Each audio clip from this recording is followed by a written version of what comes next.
Here is world record Weber on December 19, 2020, attempting to do 100 consecutive flexed hang, two-hand on bar, monkey bar walk. Now, last time she practiced, she actually tore a lot of skin off her hands, and because she's a licensed massage therapist and very busy, she doesn't want that to happen again. So she's going to do her best, but if her hands start to peel skin, she'll be stopping because she's got a lot of massages lined up before Christmas.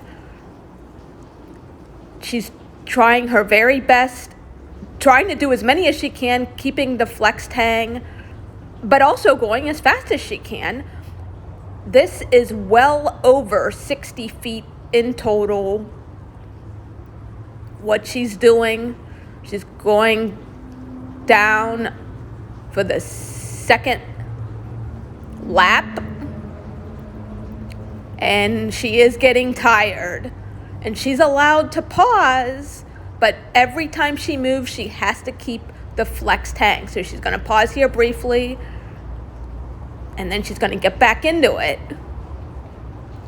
get that flexed hang, continue, and she is really getting tired here. Her hands are peeling, so she's going to stop at 69, finishing in 1 minute and 33 seconds.